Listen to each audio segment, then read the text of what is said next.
Yippee-ki-yay, motherfucker. Frankly, my dear, I don't give a damn. All right, Mr. DeMille, I'm ready for my close-up. Dodge this. Welcome to the Holy Moment Podcast, where we watch movies with you, discuss the moments that work, the moments that don't, and the moments that reflect truth in unexpected ways. Dear Lemon Lima, that is the movie that we are discussing today. Are you excited to discuss it, Nathaniel? For a movie with such a cool, interesting title, Dear Lemon Lima, I feel like I'm not as interested to talk about it as I am the title. That's a shame. I mean, here's my thoughts, right? And we'll get into the context very soon.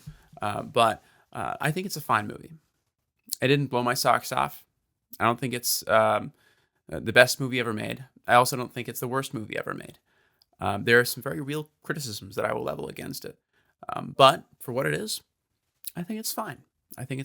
Dear Lemon Lima, for those of you in the audience that are not in the know or aren't smosh heads, is that what you call them? Dear Lemon Lima is a movie directed by Susie Unessi, right? Came out in 2011, coming of age, starring Savannah Wilt Fong, Zane Hewitt, Melissa Leo, Beth Grant, Elaine Hendricks, Megan Martin, and Shane Topp.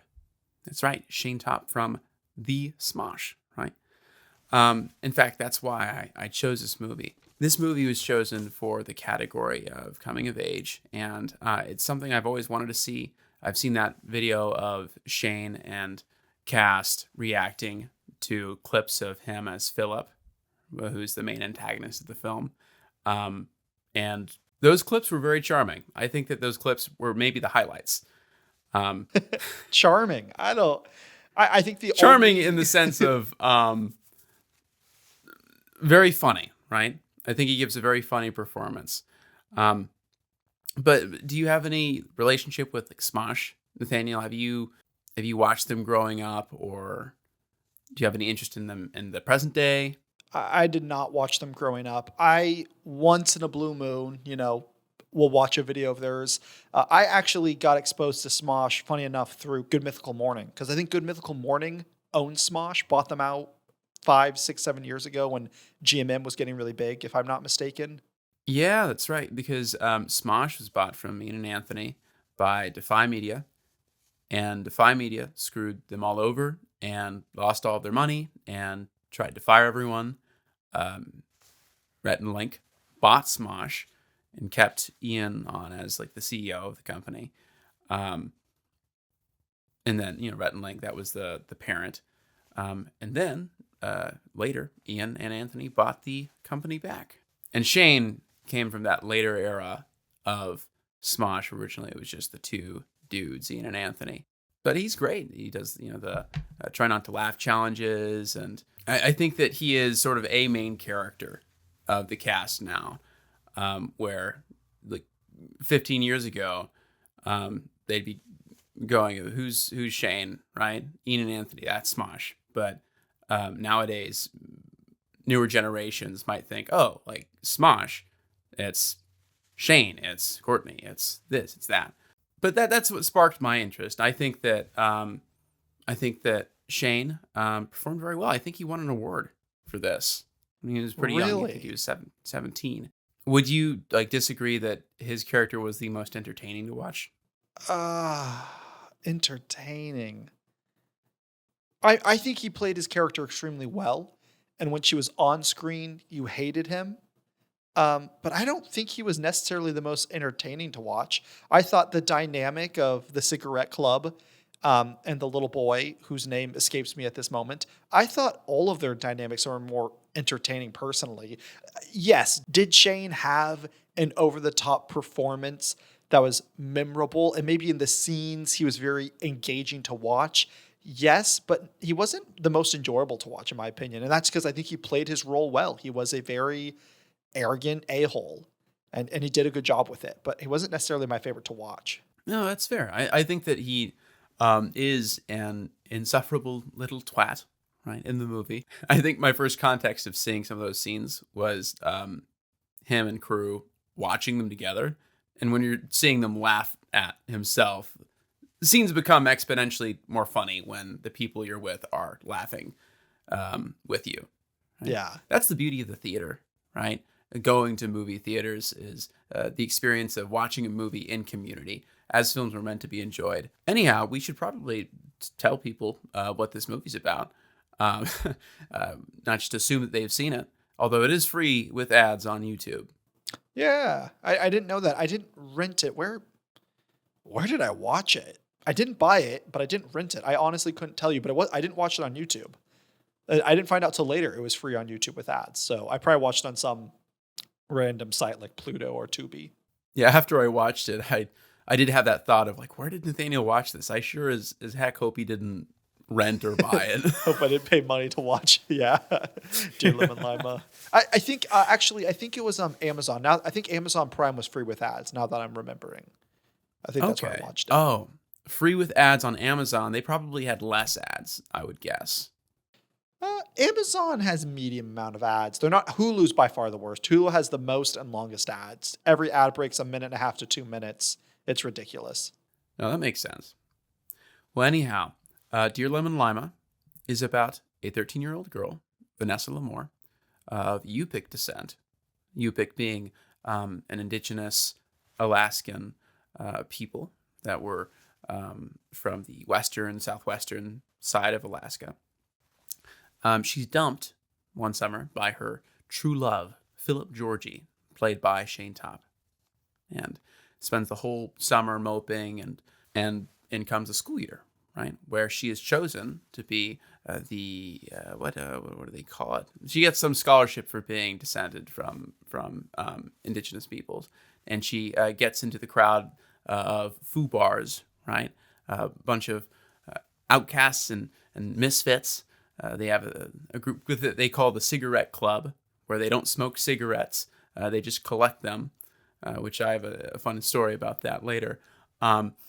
She finds these misfits. She joins this competition based on Native American rituals and practice. And now she is up against her old love, her old flame in this competition. And then the youngest of that group kills himself. And it is literally as abrupt as Jeffrey just put forth in the movie. If you're like, whoa, where did that come from? Well, guess what? Everyone in the audience was also like, whoa, where the heck did that come from? Because they did not set it up. They did not. And that is a problem this movie has consistently, is I think they fail to set things up and they fail to pay them off well, right? Because you can't pay things off without good setup, right? So I think this kid talks about death like maybe one or two times, but not nearly enough to warrant or justify this abrupt shift in tone, right? Yeah. Which is, it's like 2/3 into the movie, we're getting one story, and then for 2 seconds you get the sense that it's becoming another story, but then the old story continues. Yeah. Almost as if nothing happened. His death does nothing. It does not echo into eternity or, make our characters kind of rethink their decisions. It's like, oh man, my friend committed suicide. I need to win this competition and prove I'm the best Eskimo. Don't worry, Hercule. Your death will be fuel for our endeavors to stick it to Philip Georgie, my ex-boyfriend. I guess she did have the monologue at the end where it's very sweet. And she's like, well, wherever you are, I hope you remember me, because wherever I go, I'll remember you. So that was sweet, but we'll get to that. It's kind of at the end of the movie. I mean, might as well, just since we've talked about the plot, let's talk about setups and payoffs now. I think that Hercule's death, right? Hercule in the story has these very overbearing parents. Right? He loves animals. He has a pet rabbit. They don't like that. They want him to join the rifle club. They want him to shoot things, kill things. And they don't like him commiserating with the outcasts, the dregs of society, that wretched cigarette club. And we get the sense that this is a weight on him, right? It's very inconvenient for him. I got the sense that it was mildly disappointing for him. Wait, you're telling and me then you don't try to kill yourself every time you're mildly disappointed? You're not like, where's Dad's rifle? Yeah. Pardon my French, folks, but I was not expecting him to fucking kill himself. Oh my gosh. And the trouble is, maybe this could have been done well. And I know that kid like acted his butt off, and I think he gave a good performance, as good as perhaps not as good as one could expect from a child actor, because there are some really standout performances that we've discussed on the podcast, like Tatum O'Neal in Paper Moon. Gosh, how do you remember people's names? That's so impressive. Like, one of the things I like about the podcast is it forces me to remember more people's names, but I still struggle with it so much. The fact you can just pull that out of your butt is impressive. I mean, that's one of my favorite movies. I've watched it several times. If you'd asked me about any other movie, I could not have given you anything. But thank you. Anyhow, I think that this role maybe could have been done well by a different actor. This kid would have had to have been a phenomenal actor, though, to elevate this role, because I don't think it was written all that well either. Yeah. I think that's what I was going to say. Like, I don't disagree that I don't think this was the greatest child actor, but I'm going to put more of the blame on the writer and more of the blame on the director, because maybe there's more nuance in the writing. Maybe we'll never know ultimately, but I think this largely falls in the lap of our director. I feel like our director did not take time. Like, we're talking about setups and payoffs. They did not set up this boy well enough to commit suicide. So much to the point, and not only setups, another thing I want to talk about in this section is tone. This is a lighthearted movie. Sure, we are talking about, like you said, social anxiety and growing up, being a teen. We all know it's like either being a teenage boy or a teenage girl, and ooh, do they like me? Do they not? Ooh, puberty. It's hard. It's hard for everyone. But the overall tone is like Disney coming of age. Ooh, I like a guy, but he doesn't like me back. Very lighthearted. We get into some skin deep deep topics, but ultimately the tone just isn't there for suicide at all. And like we said, okay, well, if the tone is lighthearted and fun, and then there's a suicide, okay, then we need a shift. We need the second half of that movie's tone to be shifted, almost like a loss of innocence. Oh, we're all cutesy and wootsy and we're teenage girls, and boom, there's a death. And now I need to, what does it mean to be 13 struggling with the death of my friend? But we don't get that tone swappage. So therefore, it's just so out of the blue. So much that when Hercule went to go kill himself, it came after a scene where his parents were basically like, we're forbidding you to go hang out with those girls. His only friends. Everyone else in school disowned him for being a weird, geeky little loser. And so his only friends, his parents were like, no more. They're probably gay. You need to go shoot more things, son. And we get this scene where he lets this praying mantis go, which in retrospect could be a really beautiful moment of this idea, because he collected bugs. And he's like, well, I can't take care of you anymore. I'm about to kill myself. Let you go. But that didn't register for me. And then we see him take a rifle, go into a room. And I literally said out loud to my wife, I'd be like, oh, it'd be funny if he killed himself. That's a horrible thing to say. But because in the sense of like, he's obviously not going to kill himself. And then he killed himself. And I kid you not, I kept waiting for him to show up in the next scene. Oh, yeah, I shot myself in the, like, it had the tone of like, he walks into a room, we hear a gunshot, and everyone's like, what's happening? The next scene would be them like in a hospital room, and he's like, I'm sure happy the bullet only grazed my shoulder. Da-da-da-da-da, we're friends. That's like the vibe you got, but like it just kept going. He didn't show up because he was dead. And so just as much as setups and payoffs, I think the director really shit the bed, for lack of better terms, and maybe not the correct term, when it came to the tone. I think in introducing suicide to the story, you have to treat it with the proper weight. Or you either treat it with the proper weight, which is it's a very weighty thing, or you're incredibly flippant about it in a way that is obviously satirical, right? Those are the two extremes. When you're dealing with a topic like suicide, you can't really afford to, be sort of lukewarm about it. And this movie was lukewarm about it. Why introduce suicide and make it a mere subplot, right, to this larger story? It should have been weightier. It's like it was like a Disney movie that was like, hey, what if we did Dead Poet Society? And I feel like combining a Disney movie and Dead Poet Society is like the worst combination of movies you could possibly do. Yeah, and the thing is, with Dead Poet Society, right? I forget the name of the character. Spoiler warning. Spoiler warning. I'm giving the audience time to back away from this conversation or perhaps skip ahead 30 seconds. You're also assuming our audience is stupid and can't use context clues. Well, I'm speaking to the stupid ones. You're speaking to the blonde ones. What was the girl's name in the movie? Ah, you think I remember? Yeah, the blonde bimbo that they called her a certain word that I will not say. But Yeah, the this dumb movie one. had some edge to it. It wasn't pure Disney Channel. It had early 2000 edge just because they say the hard R word. But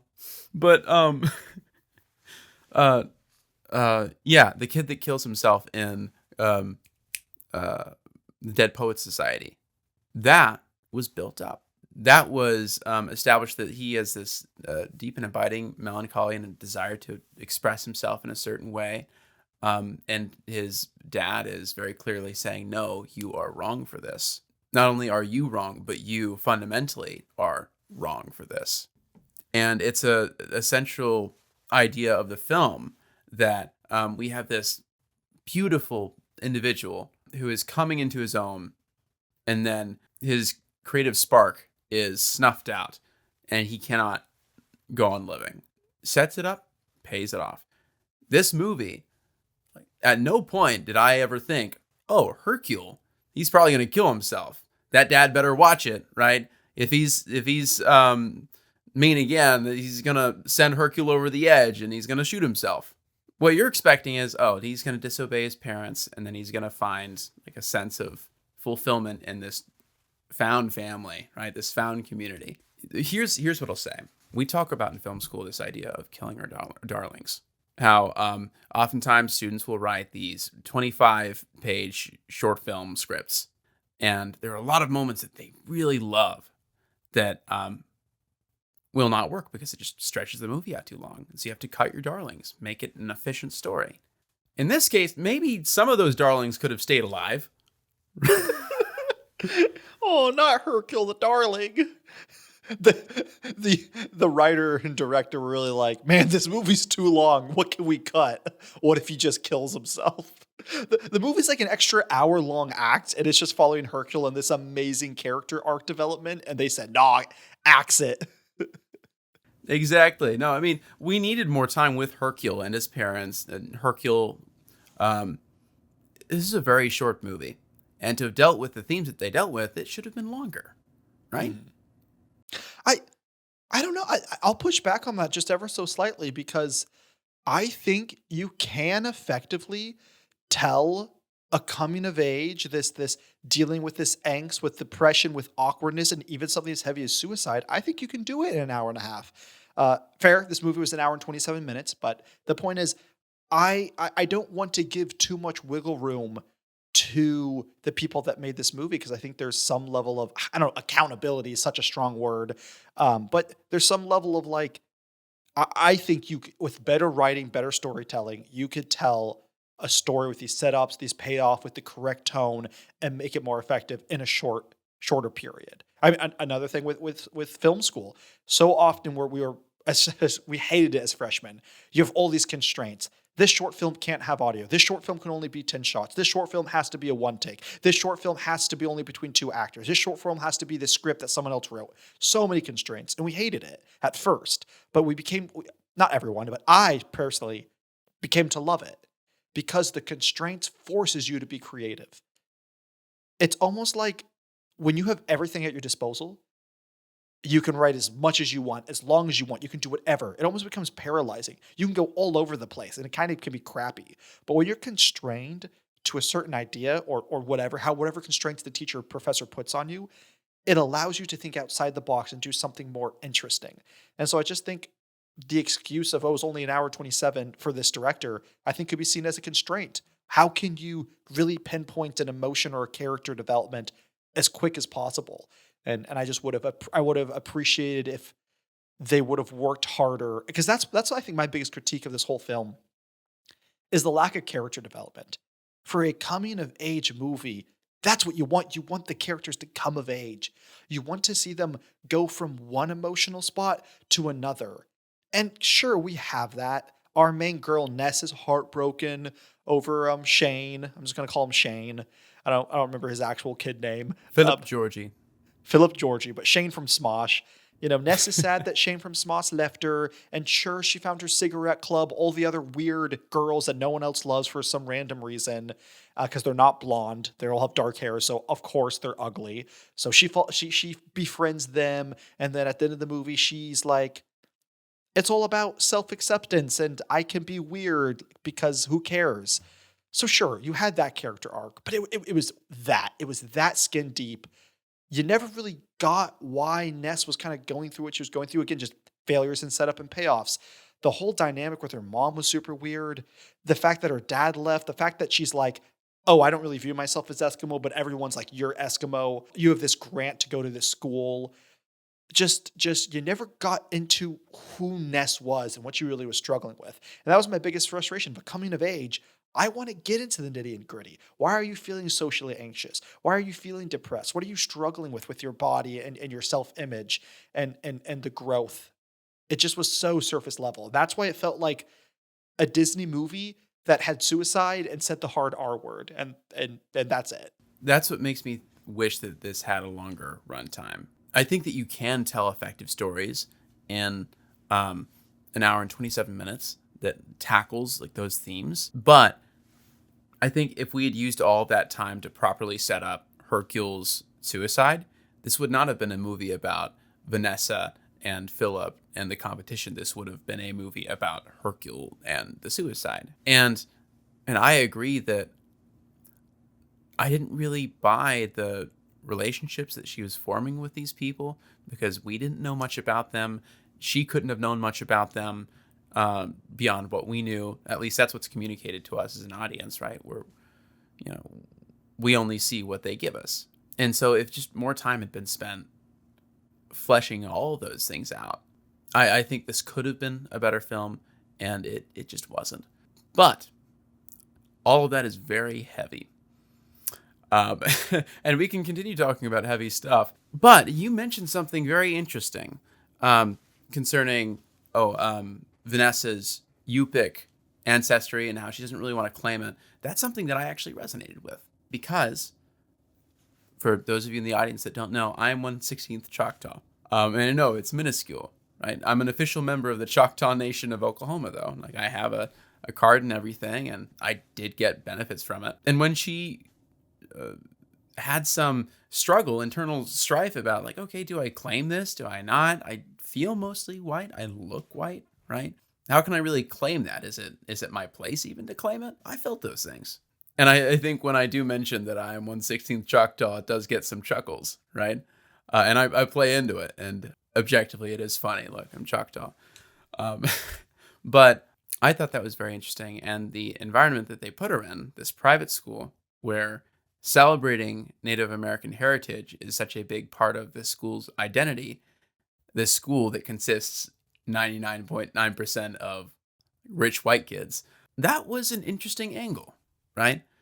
The performativity of it all. The school administrators, the teachers clearly don't care about it, but they're still putting on this face and going, hey, because of your minuscule like attachment to your ancestry, we're going to put you on blast as the sole representative, even though there are students that are more immersed in those communities. I thought that was very interesting.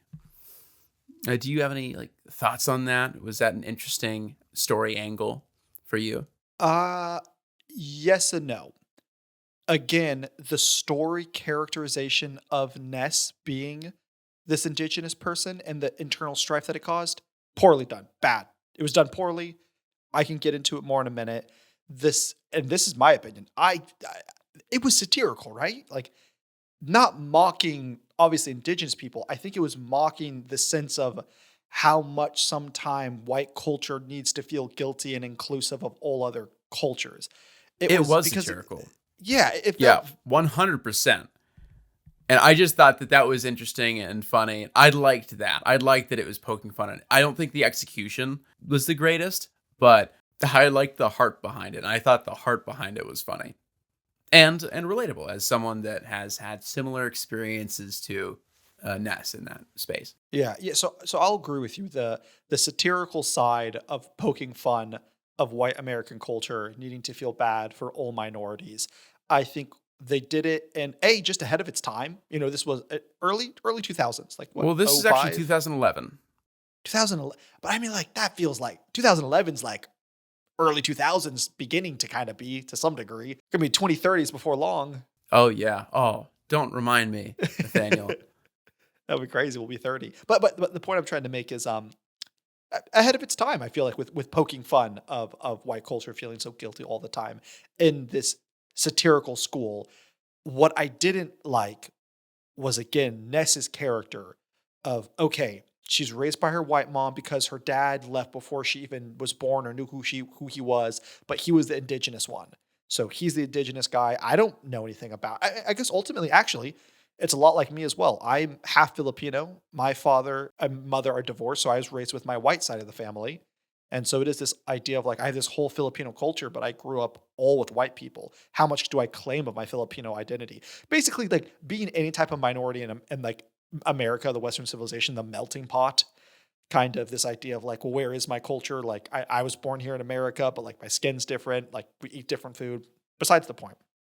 The point is, we don't see Ness go through any of that inner turmoil. The best example I can give is she's in this like AP. I wish I wrote down the quote from Shane Topper earlier talking about AP literature. You're in the most basic AP, or you're in the most basic math class they offer. I'm in AP math, Brittany. I'm just going to call her Brittany. I don't remember what her name is, but anyways, I'm getting sidetracked. So she's in this AP like writing class. And the professor there is like really gung ho about indigenous people and is so happy that their school is like doing this ceremony of indigenous people. And he's like, hey, since you're the one that won the grant, since you're an indigenous person yourself, you go write an essay about why we have this grant. And she's like, okay, cool. We return to the scene, like an act or two later, and she gives her speech and she's really angry and riled up, and she's like, did you know the reason we have this this grant is because it was like they were being unfair against indigenous people. Basically, she was calling BS on the grant itself, being like, they didn't do this for the betterment of indigenous people, they did it for themselves and it was selfish. But just like little Hercules killing himself, it felt so out of place because she didn't have any type of internal strife with like, oh man, I'm frustrated at the school for like mocking my me being indigenous, or any internal strife of like, what does it mean to be partial white, partial indigenous person? Like, there's just no internal conflict or external conflict. She just showed up and was like, you know what, you guys suck because you're biased, and it just like came out of nowhere. And so it's just things like that. Again, the setup and payoffs that they failed in. That was frustrating. Yeah. Setups and payoffs. That is my constant refrain throughout this episode is it's just a series of serious errors in laying threads and tying them. It's crazy. She's writing in her journal to her imaginary friend, Lemon Lima. And so we hear her narrate her thoughts. And it's crazy that that does not give us more clarity as to why she behaves in the way that she does, and why she is engaging in the relationships that she's engaging in, right? It does feel like she's just a body that's floating around and making decisions, right? Divorced from any real sense of motivations. We just don't know them. Same for, she was moving away from her relationship with Philip, and she was recognizing, oh, he's awful now, right? He's a massive jerk. I don't know why I ever was interested in him in the first place. And then we see her crying in her room, and she does like a 180, right? And now she's pursuing that relationship with Philip again. That didn't feel earned. I didn't really understand that. And I understand that people are unpredictable. And sometimes we're like that, where we're on a positive trajectory, and then a stumbling block, we trip over it, and then we backtrack. But I think we weren't shown that. And that's my biggest problem with this movie. You know what I desperately wish I had the superpower to do? What? Because, we've been talking about this for 30, 40-ish minutes. And to be frank, we kind of been pooping on it. We haven't said a whole lot of nice things. But I also will say, I don't think two 26-year-old, I know Jeffrey's a little younger than me, but two 26-year-old male guys are maybe necessarily the demographic for Dear Lemon Lima. So I wish I had the ability to watch this movie as a 13-year-old girl and would I still enjoy it? This goes way back to the conversation that Jeffrey and I had ongoing with this podcast.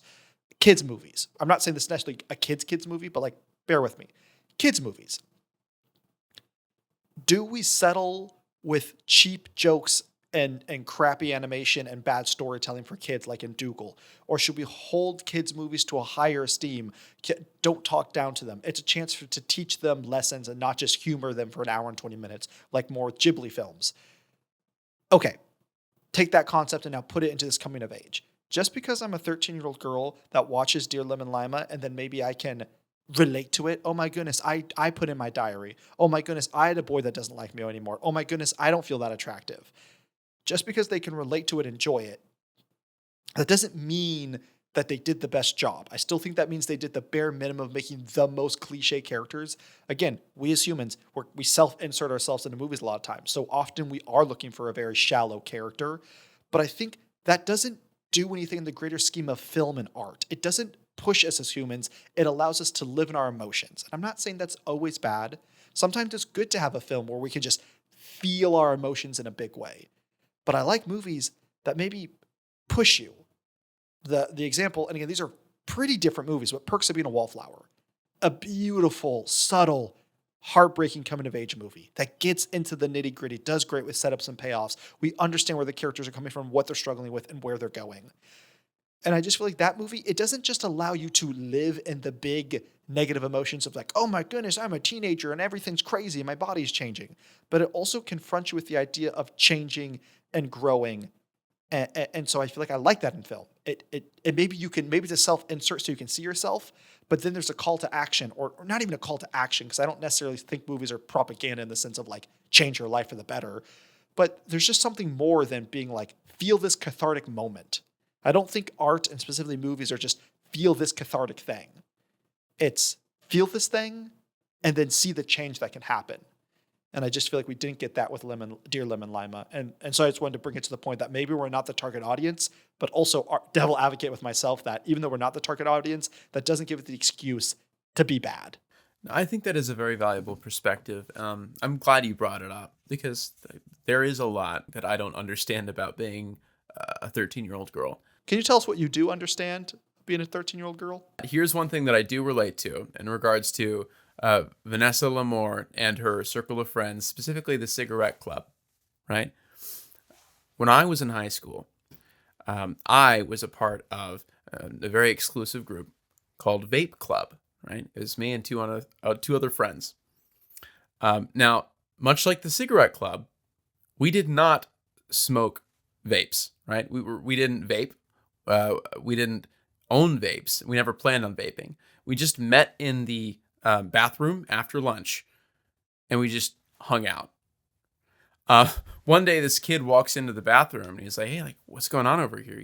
He sees us huddled in a corner, and he's like, "Oh, this is Vape Club." And the kid's like, "This is Vape Club. Can I join?" He's like, "Yeah, come on, join us." How old were you? And so yeah, he just stands. I was junior in high school, so this kid's just like. You sound like you're a sixth grader while you're telling the story. Sorry, continue.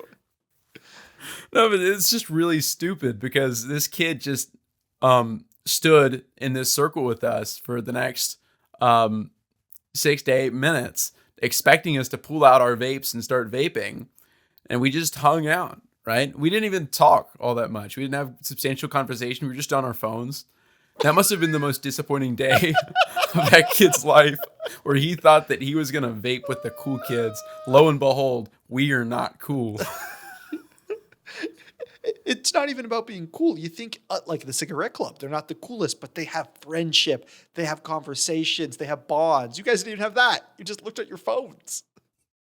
I mean, we made some stupid comments to each other, but the real comedy was just that there was this sense of anticipation in the air, more coming from this kid that joined us, and then we just never brought anything out.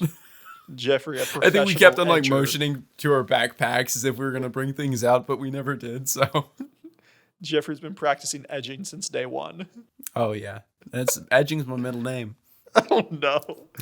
Anyways, I interrupted your thought. I'm sorry. No, it's all good. There's another story. Same high school. I took a weight training class, and the PE teacher was taking attendance, staring at his clipboard. Kid next to me, he smiles at me, takes a vape out of his backpack, takes a big draw in. He blows it in my face, and then he puts it back in his backpack. And I wish I could say I told him off, I beat him up, right? I really showed him who's who. And I did show him who's who. I showed him that I'm Jeffrey Nichols, and I'm not going to do anything about this. Oh, Jeffrey, you know what that story has in common with Dear Lemon Lima? What? No setups and payoffs. I desperately wanted that to be the same kid from years ago, invited into your vape club, but there's no vaping. And so he's in the corner with a dark hood. He's obscure, and he's like, come over here. And he vapes in your face. He pulls the hood back, and he's like, this is for pretending to be in vape club, and then runs away. That's what I was hoping would happen. That would be hilarious, Nathaniel. I wish that had happened. That's for pretending to be in vape club? That's lame. That would have been, but it's also epic. Yeah. No, it's not. It's just lame. It's just lame. Anyhow, if that tells you anything about what I know of being a 13-year-old girl, then you also probably aren't a 13-year-old girl. I very much am not, and have never been. Well, you have sisters, though. You have sisters. You've grown up with sisters. Do you feel that this captures some of what you observed growing up? That's fair. Yeah, I grew up with a bunch of sisters. Jeffrey grew up with a bunch of brothers. No, I don't know. They seem normal. I assume they're going through their own angst, feeling like, oh, boys, or oh, I feel awkward. But like, not that I ever necessarily saw or talked about. I feel like they didn't go through like super normal, average teenage girl angst. So unfortunately, if this is how it happened, I was not present. And also, when I watched with my wife, she wasn't able to be like, oh yeah, it was just like that for me. Because she was homeschooled with a father and a family that was very different thinking and operating wise. So they weren't big on like these big sweeping emotions. And so she just did not operate how Ness operated in the world. And she was also like, yeah, I don't know anything about this lame. So maybe it's all propaganda. Maybe 13-year-old girls have it just fine, and they're all making it up, you know? They're all making it up. Yeah, 13-year-old girls have no struggles whatsoever, and it's just, big, like big pharma. I was about to say big girl. Big girl. Yeah, if you're a 13-year-old girl listening to this episode right now, you're probably a bad person, so. Anyway, no, they have it rough. They have it real. 13-year-old girls have it a lot harder than 13-year-old guys. It all comes back to nothing had the meat on it that it needed to keep me sort of engaged and impressed with this story. I just needed more from everyone and more from the ideas.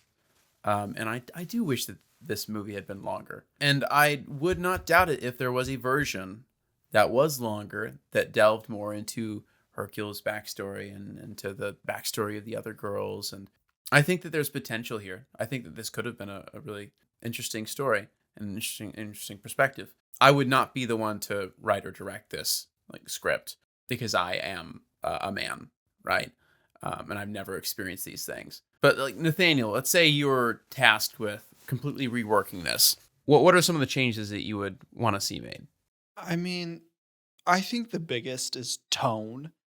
I'm not saying that, man, for this movie to be good, it needs to be dark.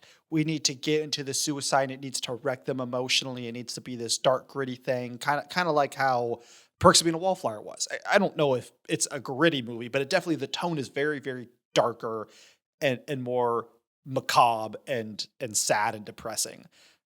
There's something nice that this movie is light, that this movie is fun. Yes, it's coming of age. Yes, they are not feeling loved and they're not feeling seen by their peers. They feel awkward. They feel ugly.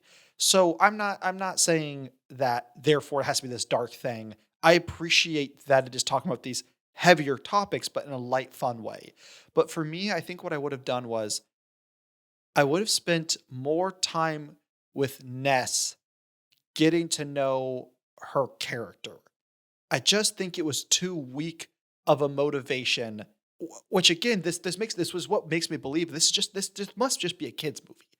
This must just be truly a kids movie. But I feel like people kind of talk about it that they really like it as adults, which behooves me. But I just feel like setting up that she's like, I love my boyfriend and he broke up with me and I'm sad, just isn't enough of an inciting incident to the story, especially because the boyfriend sucks. Like, I appreciate the mother character, even though the mother character sucks in her own right. The mother being like, just forget about him. Write Philip's name on the piece of toilet and wipe your butt with it and be done with him. Like, okay, thanks. Great advice, mom. But I would have done a better job setting up of like why it was so important to her. I like the idea of first love. This young, innocent idea when we're young, we don't even really understand what love means. That's not a dox to the young people. Like you don't even understand what love means. How could you be in love? You have to learn somehow. It has to start somewhere. So your first love, I think, is a pivotal thing. So I think it would have been an interesting concept to dive in. This was her first love. And not that her innocence is being corroded, but maybe a journey of like, what does it mean to be loved? How should I be loved? What kind of person should I be looking after and looking for? And we kind of get that because, again, she trades this toxic relationship for her friendships and the cigarette club. But all of it was done so superficial. And then when we introduce the girls, I don't know if it has to be like a smaller cast, but we needed more with them. The girls just had nothing to them. One was fat, even though she wasn't fat, and that was her whole thing. I didn't get her character arc at all. She's like, I feel fat, so I work out. Also, call me nothing because that's how I feel. And everyone just goes along with it. Yeah, let's condone this stereotype that you feel like nothing. Like, anyways, it just was weird. And so I think I would have spent more time with her friends. And the friends should have been foils to her. Her friends should have helped her seeing that she is worth more. And also there should have been some friends that maybe brought out worse and the worst in her. But their relationship and the sparks in their conversations would have grown and shown the deeper side of Ness and also what she's dealing with, and they would have helped her heal from it. But instead it was just like, we're your friends. Okay, I'm happy now. You know what? Yeah, I honestly, if I were in charge of reworking the script, yes to all those things, I might even cut Hercule as a character. I might cut him, certainly the suicide, right? Again, there is a world in which they make a very compelling story about the suicide, or a story in which the suicide has a greater impact. But the story that they were wanting to tell was the story of Vanessa and this group of misfits. That was the main story that they were wanting to tell. Why throw in added melodrama of a suicide when you could instead use that time to let us get to know this band of misfits more?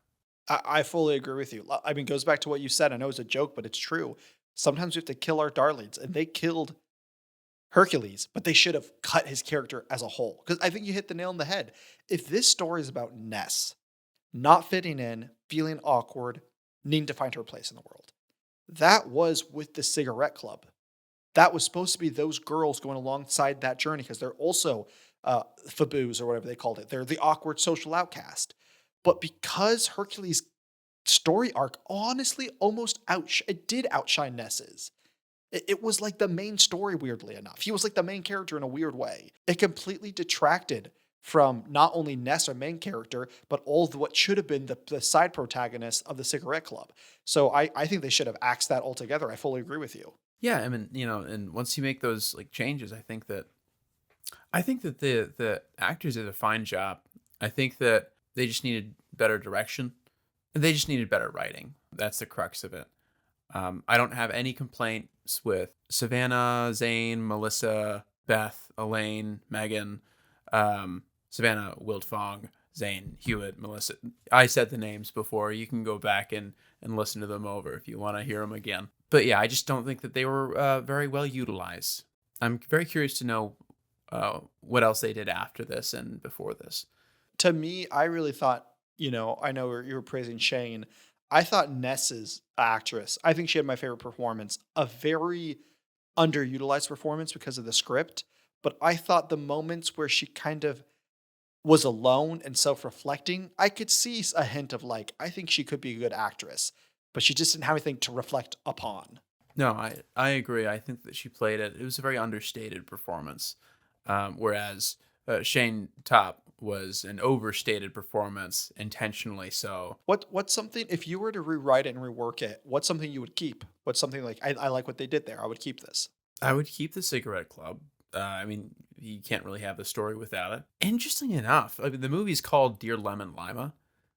We don't really get an explanation for that name until near the end of the movie. And it's sort of tacked on. And it's such a cool name, like Dear Lemon Lima. It's a great movie title. I wish that had been revealed sooner or maybe incorporated better. I wish it had been more impactful in the story, but it's really just nothing. It's just her diary. Yeah, it's another example of failure for setup and payoffs. When I thought about bringing it up earlier, just like everything you just said, and then boom, tacked on by one of the friends being like, "Oh, I know what you're doing. You're talking to your imaginary friend. Okay, move on." We could have unpacked that. There could have been so much there. Like, why does she have this imaginary friend? What does it mean to her to talk to her rather than talk to other girls? It just meant nothing. It could have been this thing where, okay, I have this imaginary friend because I can't connect with the people around me. And as I connect with the Cigarette Club, I no longer have to write to this fictitious figure, Lemon Lima. I can bear myself to my real friends, these flesh and blood humans, right? Maybe if this movie were made in the modern day, Ness would be having these conversations with ChatGPT. Dude, ChatGPT. We'll make the 21st century version of Dear Lemon Lima, but it's Dear ChatGPT. Yeah. And so I would keep the diary, and I would keep Lemon Lima because I think that there is a seed of a really cool idea there that it just isn't being tapped, and I would put it more at the forefront and make it more important to the story, if for nothing else, just to keep that awesome title. I would agree. I think great title. And I mean, I know it's kind of cliche, but I think you could do it in a good way, like with the like someone writing to a diary, and then there being character development in that. With that being said, I think that I've said just about as much as I'm ready to say about this movie. But do you have anything you'd like to tack on? Two things. One, I really ended up, okay, actually three. I really ended up appreciating the principal character. At first, I thought she was going to be kind of a stick up her butt type of character who's always angry at Vanessa, but she ended up being like a Vanessa stand. She ended up like seeing Vanessa was a weird girl in her little weird misfit group, and she kind of adopted them and like supported them. And then the fact that they kind of stood her up made me a little sad at the end of the movie. So at the very end of the movie, when Vanessa's group wins the Eskimo weird Olympic competition, the principal's doing the announcement, and she's like, "Yay, the girls did it!" And she was like their supporter. And then she sees them running off to a limousine to go party. And there's just a little bit part of me that was sad to be like, "Oh, this woman actually kind of like stood up for you guys and supported you." And it just sucks to see you guys running away. And just there is no setup and payoff of that relationship whatsoever. Also, what coming of age early 2000s, mid 2000s movie doesn't have horribly written parents? Like, not everyone had teenage angst because their parents were bad. A lot of people had teenage angst and still had good parents. It's just like the mom, it was just another chance. Like the dad's not in the picture. She doesn't know anything about her like Eskimo heritage. The mom could have been a more pivotal character, but her mom was a child. One of the closest scenes to like actual character development we get, the mom ruins because we have Vanessa in a room, sad, she's kind of going through it, and it could have been one of those moments where she could have opened up and started to talk to her mom about what's going on in school and why she's struggling. But the mom comes in, and the mom is super immature, and Vanessa's kind of talking about like, well, everyone thinks you're weird, and instead of the mom kind of asking like, well, what do you feel about that? Why? She's like, well, I don't care what your little friends think. I am weird. Screw them. And I'm like, what? You're an adult. You suck. I'll tell you exactly what they were trying to do with that. Have you seen the show Gilmore Girls? I know of it. Have not seen it. One, it's a great show. You should check it out. I think that I don't know if you'd like. I enjoy it. The dialogue is very bantery and witty, right, and smart. But it's about a mother and daughter, right? And the mother is a single mother, never got married. Very similar archetype to what we see in Dear Lemon Lima, where their relationship is very friendly, almost like they're more friends than they are parent and child. In the show, that ends up proving both helpful and hurtful in various ways, and that makes the relationship compelling. I think they were going for that with this mom character, but with it being a movie and not a TV show, you just don't have the time to unpack all the things that Gilmore Girls was able to unpack with a relationship like that. That's exactly what they were doing. And she looks like Lorelai Gilmore is the mom in the show and Rory is the daughter. Yeah, that's all I could think whenever I saw her on screen is this. I've seen this person before, and this is like a discount Lorelai. And no shade on. I think the mother did a great. I think that the actress did a great job playing that archetype, right?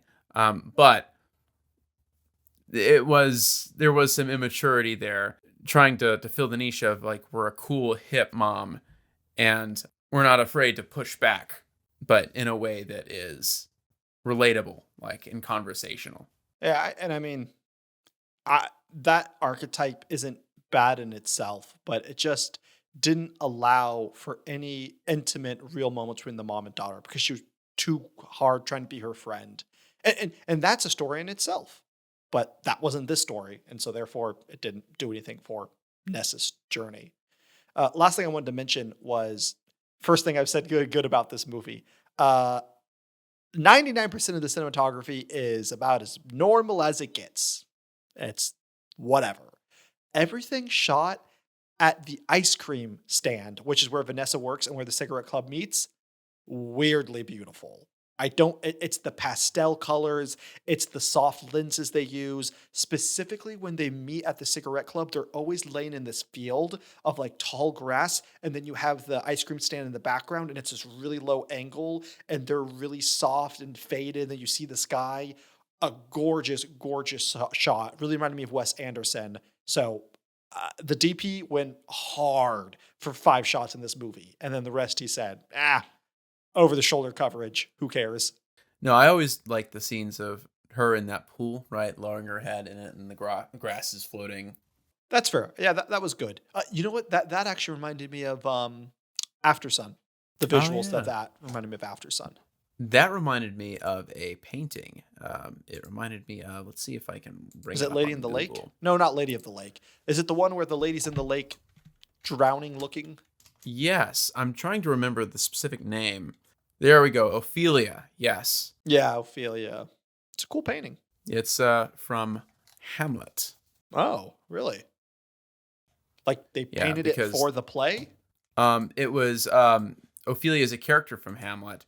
Hamlet sort of spurns her love after having pursued her for many a year, and she goes insane. And then her father dies because Hamlet kills him. And then she drowns herself. See, that's the 13-year-old coming of age story I want to see. Yeah. But And you know what? That's a good point. I don't know how old she is, but given that it's Shakespeare, she very well could have been 13. yeah. But I think that covers everything I wanted to talk about. Oh, besides kids shouldn't be touching that much in PE. That was weird. Someone needs to call some governmental officials to come check out that PE teacher. I think that PE was just like different back then. I think back in the olden days, Jeffrey, just because it was done in your grandparents' days doesn't mean it's okay. Oh, for sure. I mean, It is a known problem just how many PE teachers end up being like convicted for inappropriate touching. Yeah, because the whole movie was based around this Eskimo Olympic competition, and so they're always weight training and working out and trying to do these weird Eskimo competition things, and the PE teacher is odd. So that's it. That's all my thoughts of Dear Lemon Lima. Yeah, well, I'm gonna give this movie a 2. I think it's fine. Didn't blow me out of the water. Had some serious problems with payoff and setup. I think that the script was pretty skin and bones. We could have given it some meat, right? Flesh out those relationships, flesh out the central ideas of the film, give it more focus, cut out the suicide subplot, which really didn't add anything and really just distracted from the main thrust of the movie, which was Ness getting over Philip and learning to be okay being her own unique self. That's where I'm landing with it as far as ranking goes. As for holy moments, those little slivers of I think that this movie had a fun aesthetic to it. And I think that this aesthetic could be very well utilized to tell like maybe a different story or to tell the same story just better. So I love the pastels. I love the soft lenses. And I think that there was potential for it to really tap into teenage like angst, but it just didn't deliver. I would agree about the aesthetics. I think if you went to mood board in like early 2000s coming of age, I feel like you could find so many of these shots like in a mood board for a movie like this. That's good. I'm going to give it a 2. I think for the pure reason of kind of the aesthetic mixed with the bare bones of the story. There was something, there was a tone and visual that was unique. Again, it was not 100% capitalized on, but there was something unique about it that if a lot was changed of it, I think could have been a really solid movie. And also, 2 is, you might be thinking, well, that guy shit on this movie the whole time. I was going to give it a 2 out of 5. Why not a 1? 2 is very low for me. Like, I don't go below 3 very often. And if I am, I'm usually like 2 point something, like 2.5. 2 is pretty low. You got to be real bad to be like below a 2. So for the reasons I just said, it has the bare minimum to be a 2. Holy moment definitely is the scene between Hercule and Ness where they're doing puppet shows. Because again, if memory serves me correct, it comes after that scene where Ness is in her room. She's sad, probably about the boy or something. And the mom comes in the room to comfort her and she sucks. It doesn't comfort her well at all because the mom sucks. And she sees Hercule does a little puppet show for her. And it's of animals. And Ness is an advocate for animals' rights. And we find out that Hercule is just a cute little boy who likes animals. And the parents want him to be a weird animal killer. And so they have this cute little puppet show about animals. And it's the best subtext, I feel like, in the movie. No words spoken, but a friendship, a bond creating about animals, about something they both care about. And then at the last moment, we see the mom. No, we see the mom's shadow come into the room and rip away Hercules' hand puppets. And so I think that was just a cool visual storytelling. Once again, she is alone, isolating her even further. She cannot even have her shadow puppets from across the street. So I thought that scene was well done. I agree. I actually take back my earlier comment that I think they could have cut Hercule completely because that showed that there was a seed, right, of a really good relationship that they could have explored more. Maybe the suicide wasn't necessary. I think it could have been good. I do think it could have been good, but it needed to be a longer movie to make it good, right? And if they're not going to make a longer movie, then might as well cut it, right? And then focus on the central themes and the main story you want to tell. I think Hercule's character could have been replaced with the main girl from the cigarette club, the girl that had cystofibrosis, and that was her character. That was it. She's like, I have cystofibrosis. It's like, oh, that's it? Is there anything else we should know about you? No. That's all. I think if we replaced her for Hercules, I think it could have worked the same. And then I think we could have focused on a female-female friendship, which I think is just a little more unique. Even though there wasn't any romantic tension between Hercules and Ness, it's still a boy-girl dynamic. I think if it was like a girl-girl platonic friendship, I think that's just a little less often seen. So that's what I would have done. Yeah, I mean, I think that you're right on the money there. I think that's I would have liked to see that too. That would have fleshed her out beyond her condition. Oh, and her dad was a rapper. That was it. Yeah, her dad was a rapper. I forgot about that. It's like they went to like, obviously ChatGPT doesn't exist 2011. So it's like went through a random generator. Give me 2 nouns. Rapper, cystic fibrosis. All right. That's this character. That's you. Everything that you are. It's that scene in the Jigglypuffs, you know, the meme where the dad is like mixing everything and it's just those 2 things. That's actually a great point, right? So, in this movie, we see this band of misfits, right? And they're stating all the things that make them different. Oh, I've got this weird skin condition. I am supposedly overweight when I'm actually not. And I'm naming myself nothing. And then the characters are just left there. They're left with those stereotypes, and we don't get to see who they actually are.